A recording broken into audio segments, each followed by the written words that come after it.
Welcome to On Texas Football. I'm Bobby Burton, your host, joined today by Bryan Erwin, two-time state championship high school coach of the Lamar Cougars, also a head coach around the state. Each and every post-game, Bryan and I try to get together and talk a little bit.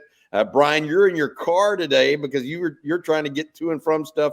I appreciate you taking the time and visiting with us. Yours and I, we've been talking a long time, and we've known each other for 30 years now. Your takeaways from this season. I'm going to start there because you and I have known each other this long, and we realize just how rare this opportunity was for Texas and just how rare this team was. So before we get into the game itself, talk about just how rare this season was for Texas, in your opinion. Very rare, very special. I'm proud to be a Longhorn. I'm proud of what Texas football is doing, what Sark's done from day one. You and I have kind of been together on this, the last couple of years, and seeing the little bitty things he's done culture wise and build this thing, and what he took over 3 years ago. The cupboard he took over is different than the cupboard Lincoln Riley took over or Brian Kelly took over. You know, our Sonny Dykes took over. And I'm just proud of the way he's built this thing and what he's done. Very, very special, very rare. And I equate it to this. He's building it right. He's building it one step at a time. The foundation, the process. It's a process. It just takes time. Look at what Michigan's done. They're 3 years into this same deal, trying to get to the big one, and they finally got there because it's a process. It's a process of gaining experience. It's a process of building your roster. It's a process of building your culture.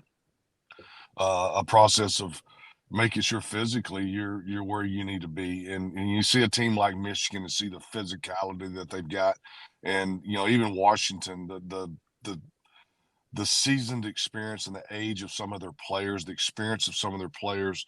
And so I equate it to, what I do for a living now, our company, we build a lot of foundations, dirt foundations. And the way you build dirt foundations is 6 inches at a time. You may have to come up 6 feet, but you can only do it 6 inches at a time. You build the dirt, you water it, you compact it. You build it up, you water it, you compact it. And you do it 6 inches at a time, so that you get the right compaction, you get the right density, you get the right foundation, and that's what Sark's doing. Yeah, that's good stuff. I think your comment about proud to be a Longhorn. I think a lot of people, if they hear that and they're kind of nodding their heads and echo Yeah, your sentiments there. I mean, not that you weren't proud before, yeah, but you're proud to see it going in the right direction too. I mean, exactly. directionally, it's just going the right. All right, let's talk a little bit about the game and some major takeaways for you. The first half. Let's start there. Texas comes out. Washington gets a stop. Essentially, they win the toss and defer. They get a stop, then they go down and score. And that was maybe a tone setter for the game in a way, in that Washington clearly, a good football team out of the Yeah. gate, and Michael Penix going to be really tough to deal with the whole night. hmm I think one of the biggest problems that I had with our ability to really compete with Washington last night was the illegal procedure penalties, the pre-snap penalties. It really got us off schedule. It happened the very first snap of the game. We're sitting there 1st and 15, and I think we overcame that first one. But it reared its ugly head many times. We end up 1st and 15 or 2nd and 12 or whatever, and that was something that we just didn't do a good job of. You can't have pre-snap penalties in big ball games like that and get behind the chains, and that ended up hurting our ability to really stick with the run the way we needed to. Because when you get behind the chains like that, 1st and 15 or 2nd and 12, yeah, you can still run the ball, but it's not as effective when you can do it from 1st down and 10 or 2nd down and 6. And that was the disappointing part, because we were running the ball so well. We're averaging 9.4 yards a carry there in the first half, and even in the second half, thought we ran the ball beautifully. So that was our ticket to winning the game, was to run the football, control the clock, move the chains, and score touchdowns in the red zone. And we did some of that in the first half. But that's the biggest takeaway. The first thing I think of when I think of the game is the pre-snap penalties, getting us behind schedule, and how that affects play calling and ability to really, really stick with the run game. All right, interesting. Hey, Bryan, the next question I had for you on that as it relates to the whole game. Texas is down 21-14, but they're coming back with a minute left in the half.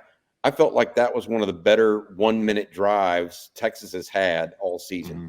I mean, that was an efficient, Yeah, highly. I mean, I thought that was as good a 1-minute drive as Texas has had all year to go up and tie the game going into halftime. yeah. Oh, I mean, we felt great right at halftime. I mean, we know we didn't play our best game. We didn't come out smoking hot, but we go in at half, tied 21-21. We feeling great about it, and that's the disappointing part. And I even said at halftime, I'm like, okay, I told my wife and my daughter I was watching the game with, and I'm like, the aim of the game the second half is we have to force them to. Who's going to kick the most field goals is going to lose this game. Who scores the most touchdowns is going to win this game. That was kind of my whole battle cry going into halftime. And you know what? Our defense, I think, accomplished what I was thinking. We forced them to 3 field goals in the second half, 16 total points. If you'd have told me that we'd give up 16 total points in the second half, I'm thinking we're going to Houston. We're going to win the football game. If we hold them to 3 field goals, we're going to win the football game. Yeah, they definitely stood up in the fourth quarter, in particularly. The defense came back, but that third quarter, Bryan, is where Washington really kind of stretched that lead. They score twice in that quarter. Texas in that time frame only runs 5 offensive plays. Of course, the first offensive play of the second half, Cedric Baxter fumbles. That Washington then, even though that Texas did have a sudden change defense and only allowed 3 points to go up by 10, it kind of was a tone setter for the rest of that third quarter and early into the fourth quarter as well. Yeah. I still really firmly believe that we knew what we were getting into from a defensive standpoint and the task and the challenge that we had. We knew there was no surprises. Penix, his receiving core, that offensive line, Joe Moore, award-winning offensive line, we knew it was going to be difficult. We had to complement that with our own offense, with being able to control the football, run the football, move the chains, not turn it over. And the 2 fumbles in the second half were just backbreakers. One by Cedric Baxter, and the other one by Jaden Blue, who are young backs. We're talking freshmen, redshirt freshmen. You compare them with what I keep thinking about. You compare him with a Blake Corum, who is a beast. I mean, his biceps are bigger than those guys' legs. And how many times did you see Alabama raking at him trying to get the ball out? But he's so strong. He's so physically mature at his age and his experience levels. These guys are going to be what great Baxter's going to be. Jaden Blue, I think, made more improvement than anybody on the football team in the last 3 or 4 football games, in my opinion. I mean, he's dynamite. And but they just got to get physically stronger, because the ball is popping out right now because they're redshirt freshmen. And as they get stronger in the weight room, those things won't happen. But those 2 turnovers, not moving the ball on offense, we can't complain about the defense as the reason why we only had 5 snaps. Our offense contributed to that. Yep. You look at it, and a lot of people will say 500 plus yards of total offense for Washington. Couldn't stop them when they had to at one point. You mentioned the defense. Did you see anything that it made you feel good about where the defense is headed versus or make you feel bad about the defense? I mean, what were your thoughts on the defense overall? The pinpoint placement that Penix had a few times, I just don't know what you can do about it. The coverage was there. We're hip to hip, shoulder to shoulder. We're in their ear hole, which is where you're supposed to be. And he drops it in, and our DB's turns, looks for the ball, and it goes right past him. And it just, there's not a whole lot you can do there. So I thought our coverage was good. The one we had, was it right before the half? We had the tip ball, and we tipped it to the receiver, and he catches it. That's great coverage. We're just millimeters away from being able to bat that thing down or intercept it. The pass rush not being able to generate some pressure and affect Penix, really, that was a concern. We've got to be able to do that. They did it to us. Michigan did it to Alabama, right? I mean, that's the difference in the game. With in that game, same thing with our game. So we got to be able to affect the rusher. We don't have to get sacks, but we've got to affect and get pressures. Thought the coverage was adequate. It's just sometimes Penix just drop those dimes, and there's not a whole lot you can do. I So said it. I said it a couple times. I mean that ball in the fourth quarter to Adunze, that was like hitting the postage stamp. That no wasn't doubt, hitting the envelope. That he hit the postage stamp with that. no doubt, and in our corner, I mean, he's in phase, perfect phase, and he looks back, and the ball goes right past his face, right into Dunze's hands. I really like the adjustment. I want to watch the game again a time or two to really verify and validate what I'm about to say. But as I watched it, we got in the second half. What I thought we made a good adjustment. We started playing some more odd defense. We rushed 3 handful of times. It changed it up for Penix, so we're dropping 8, and it just changed things up versus rushing 4, drop 7, rush 4, drop 7, giving him that same look, that same movement pattern in the pocket that he was able to adequately move in the pocket and avoid some rushes by Murphy and by Ethan Burton, things like that. But going to the odd defense, I think really helped. I think it confused Penix a little bit, and it gave him a little bit different pocket presence. And I think that's when we started slowing them down, is when we played a lot more odd defense. Interesting. All right, offense. Let's talk about that because it felt like a disjointed performance. Is that maybe the best way to put it? It never felt like they were in. You used the term in phase. Yeah. As it related to the cornerback. He was in phase. The offense didn't feel like it was in rhythm. Yeah. It felt there were times when it felt like it was, but it wasn't consistently in rhythm. You agree with that assessment? I do, and a lot of that was because of pre-snap penalties and a handful of 3 and outs that we're excuse me, we were hot and cold. And just to your point, we were just kind of hot and cold. We were hot. We were very hot. When we were cold, we were 3 and out. And it wasn't just 3rd and 10. It was 3rd and 20, Yeah. And so I think that was a major factor. And then we had that one chance in the first half where we were tied. We got to stop. I'm like, okay, we need to go score here and get ahead. Because we were playing catch. We were playing from behind the whole game. And we ended up going 3 and out. It was just an ugly, ugly series. And so, yeah, we were a little bit disjointed, but most of that was due to pre-snap penalties. I thought we ran the ball maybe as well as we ran it all year. I mean, we were clipping off 5 to 10 yards every time we ran the football, it seemed like. And I thought Quinn did a great job. I mean, the throws he made, crossing routes, things like that. But obviously not having X, maybe he wasn't 100% healthy, I guess. He just wasn't a factor. Adonai, he wasn't quite the factor that he's been. JT still, obviously was banged up. So, we weren't elite at the receiver position, I didn't think last night, especially when you compared us to Washington. Washington was elite, and we're not quite there yet. Yeah, interesting. Given the fact that I really felt like a part of that, you mentioned Xavier Worthy. He was still dealing with an ankle injury. People can say what they want, but there's a reason they didn't actually try to run any comebacks with him. Yeah. That sort of stuff, because that's the kind of thing that he could actually run really well when he's fully healthy and can feel that ankle. You know what I mean? Yeah. But you look around, and there are elements of this team that you like where Texas is going.